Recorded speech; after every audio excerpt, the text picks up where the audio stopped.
So there's been a lot of different fragrances that were announced for 2025. If you check out my last video, we went down a whole different list of fragrances that I was thinking about getting, and some I was like, maybe and maybe not. But guess what?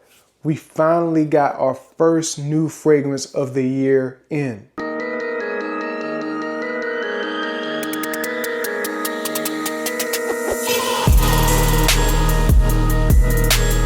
Beaver Maple Edition by Zoologist.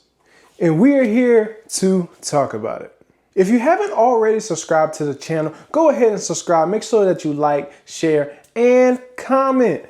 If you don't like the video, like it anyway, comment anyway, and make sure you share it anyway. Because at the end of the day, it helps the algorithm out. And for somebody who this video is for, they'll be able to see it.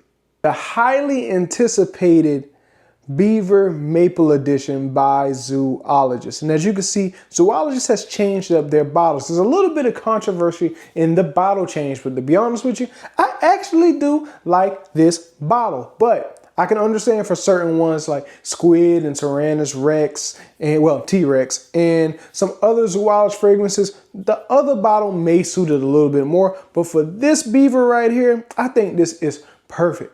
Other aspects of the bottle here, as you can see, Zoologist is written right here. Maybe it may or maybe not show up on the camera, but Zoologist is written right here on the bottom of the bottle. Plus, it has a magnetic cap. This is also my first Zoologist fragrance that I bought in a full bottle. I've smelled a few, but this one right here may also be my favorite. Now, the perfumer is Pascal Guérin. I think I am saying that correctly, and if I'm not, I do apologize. Now, first thing that really made this fragrance stand out to me was the atomizer. So I want y'all to see how I spray this on the test strip, and maybe y'all can hear that as well. This has to be the best atomizer that I have ever gotten on a fragrance. I'm talking about like the absolute best atomizer. I'm gonna be talking about this fragrance. I am not sponsored. They're not paying me to say this. I have no skin in the game. I paid for this. I was one of the first people on Lucky Scent that it got shipped to because I pre-ordered it out of my own pocket. Now, let's get to the notes. And for the notes, we're going to our handy dandy iPad. Now, we are back here on Fragrantica. Now, these main accords on Fragrantica, do not pay attention to them at all. We'll break down what I actually think the accords are, because it says it's woody, powdery, floral, soft, spicy, vanilla, fresh, leather, aquatic, sweet, smoky. Don't even worry about that. I got you. Trust me, I do have you. Now there is Pascal Guérin, and I think I'm saying it right. And again, I do apologize if I'm saying it wrong. Now the top notes: water lily, carrot, neroli, maple, vetiver, cedarwood, blossom, cocoa shell, vanilla bean, castrium, patchouli, sandalwood.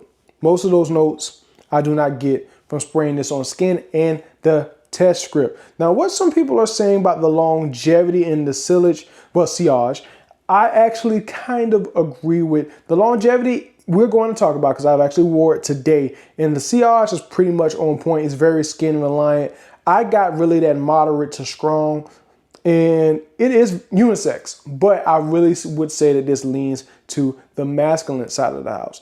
Now, this is the difference. To be honest with you, these main accords are completely wrong, right?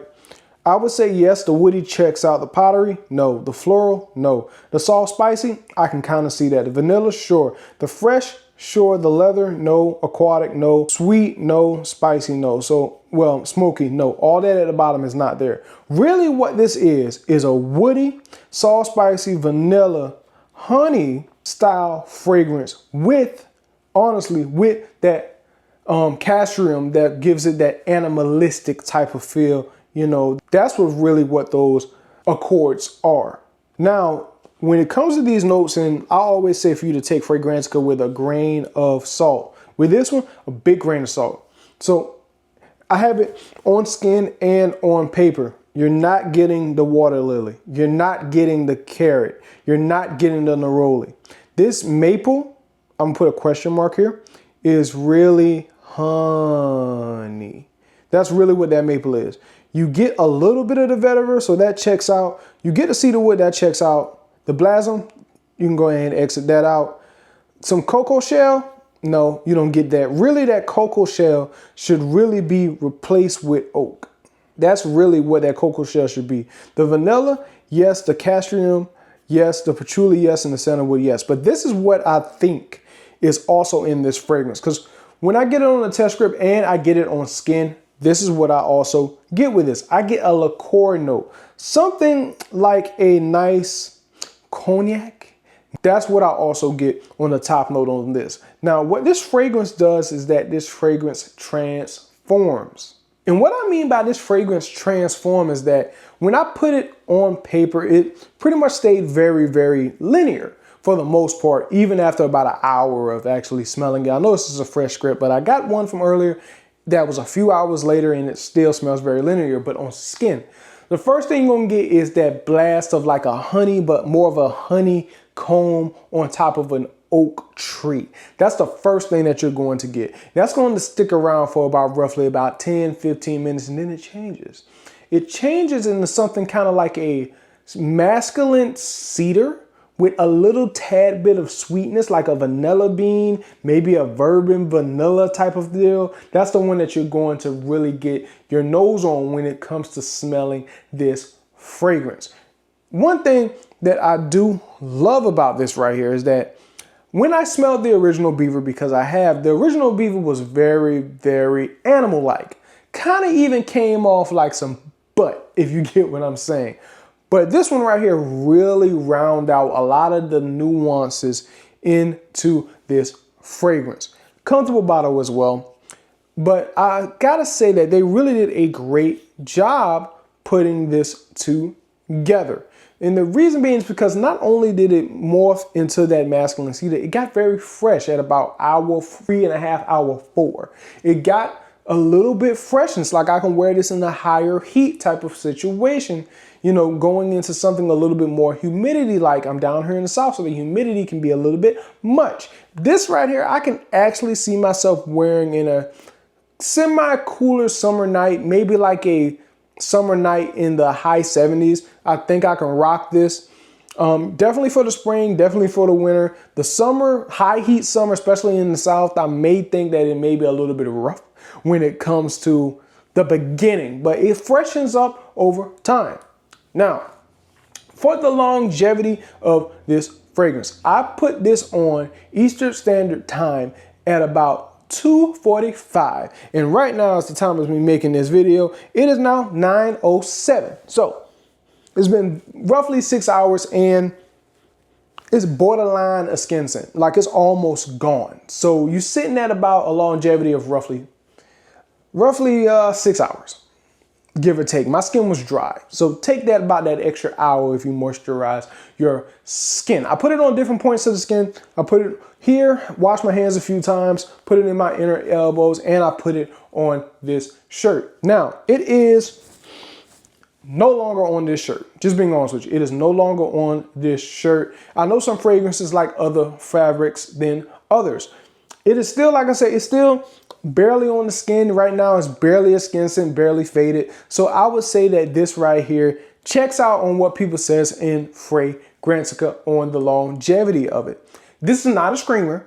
It is not something that's going to make a whole room get loud. Like I'm talking with no issue. Took a full whiff of this with no issue. It is not going to be one of those fragrances, but it's louder than intimate. So it's more of that moderate style that will trickle down. Will it last all day? Right now, no. But this is a brand new bottle, brand new fragrance. Just like any niche fragrance, it needs to macerate, to mature over time, get a little stronger over time. So we will revisit this in about roughly 3 to 4 months and see exactly how it is and give an update on its wearing. This is really more of a first impressions, first wear to get y'all a better understanding of this fragrance. A better understanding of this fragrance. Sorry, tongue-tied. Now, the ultimate question would be, for the price point of where Zoologist fragrances are, would I recommend this fragrance? I would say yes. I would definitely recommend this fragrance. Get it from Lucky Scent, get it directly from Zoologist. I think those are the only two right now that even have this, and Lucky Scent may be sold out because I was one of the first people that got it, and I can imagine a lot of people followed suit because people have been asking me about it ever since I posted it on Facebook and been talking about it on the Discord. Join the Discord. So all in all, this is a great scent. Right now, initially, I would give this scent maybe about an 8 out of 10. Longevity is still something we have to wait on, so that's what kind of knocking down the score. But if the longevity can gain about another hour or two after it sits for a while, this is definitely be a 9. I appreciate y'all stopping by this time. I looked at the analytics and it looks like about 80% of y'all are not subscribed. Make sure you subscribe to the channel. I love the fact that y'all came back and rocked with me for a whole nother video. This is Ronnie Fragrances. I'll see y'all later.